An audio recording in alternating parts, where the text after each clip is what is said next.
Dios cambia el mal en bien. Leamos Génesis 50, versículos 19 al 21. Yo lo haré en la Nueva Versión Internacional. Dice la palabra del Señor. No tengan miedo, les contestó José. ¿Puedo acaso tomar el lugar de Dios? Es verdad que ustedes pensaron hacerme mal, pero Dios transformó ese mal en bien para lograr lo que hoy estamos viendo, salvar la vida de mucha gente. Así que no tengan miedo, yo cuidaré de ustedes y de sus hijos. Y así, con el corazón en la mano, José los reconfortó. Génesis 50, 19, 21.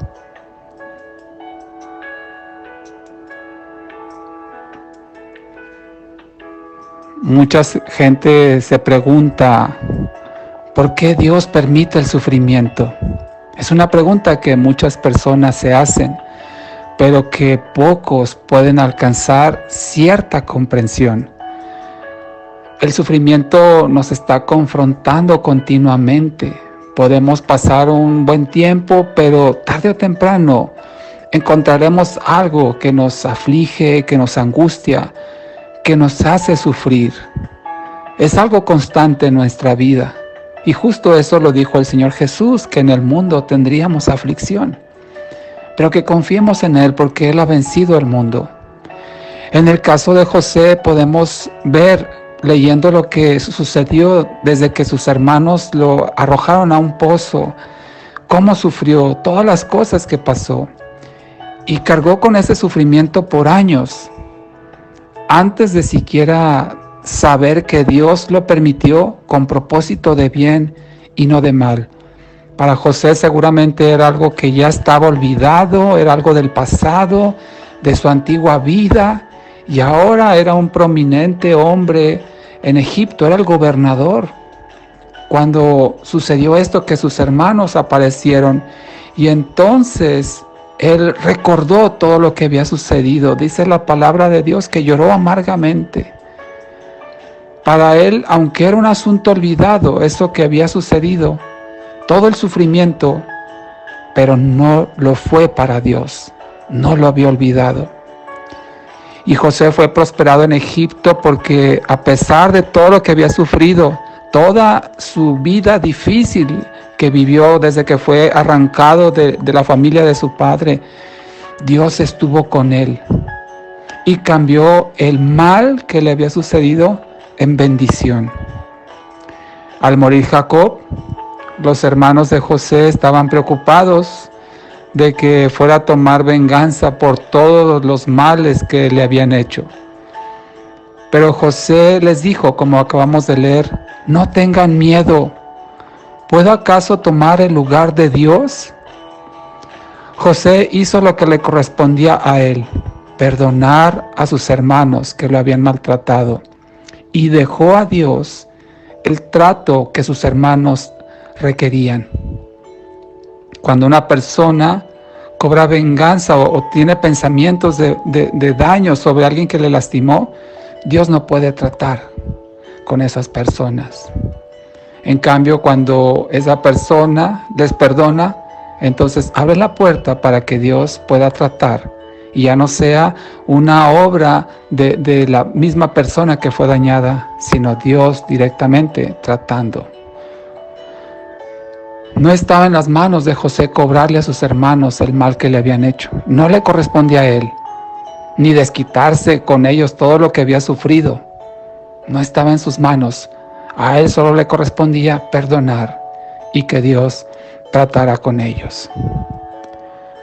José no solo juzgó a sus hermanos, ni le reprochó su intento de asesinato, eso fue lo que quisieron hacer, sino que aún los reconfortó.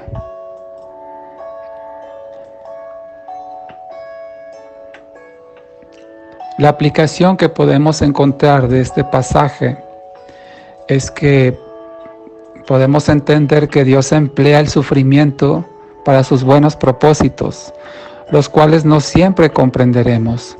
Es más, a veces ni nos daremos cuenta por qué fue. que sufrimos o que pasamos por alguna aflicción. Pero lo mejor que podemos hacer es aceptar la voluntad de Dios, ya que un alma que se rinde dócilmente a la voluntad de Dios podrá sobrellevar el sufrimiento de una mejor manera que alguien que está en desacuerdo y en oposición a la voluntad de Dios. Va a sufrir más esa persona. Es como le dijo Jesús a Saulo: dura cosa te es dar patadas contra el aguijón. Lo mejor que podemos hacer es cooperar con Dios en sus planes, aunque estos signifiquen para nosotros sufrir. Sea lo que fuere que la gente malvada o aún el diablo planee en tu contra, Dios es capaz de usarlo para sus buenos propósitos, para tu propio bien y para el beneficio de otros que serán bendecidos por tu vida y por tu testimonio. Tal vez has llegado a pensar que tu sufrimiento no tiene sentido o te parece que estás sufriendo injustamente. Tal vez sí sea injusto lo que estás sufriendo. ¿Pero acaso no fue injusto que muriera Jesucristo por ti? Su muerte te ha dado vida. El justo murió por el injusto para llevarte a ti a la presencia de Dios. Tu sufrimiento puede ser un medio para acercarte a Dios y también para acercar a otros a Dios. Eso puede producir tu sufrimiento. Así es que te animo a que percibas la mano de Dios en todo lo que te sucede, sea bueno y aun aquello que parece malo. Observa todo con los ojos de la fe. Acepta que todo es parte del plan de Dios de transformar el mal en bien. Así como lo hizo con José, también lo hace contigo. Dios te ama. Tu sufrimiento también es sufrimiento de Él. Él sufre junto a ti. ¿Acaso no nos dolemos los que somos padres al ver a nuestros hijos sufrir cuando los disciplinamos? Por ello, Dios no siempre elimina el sufrimiento en tu vida. A veces usa las cosas que parecen malas, eso que te ocurre, que te duele y te lastima. Dios lo usa a veces para llevar a cabo sus buenos propósitos en ti.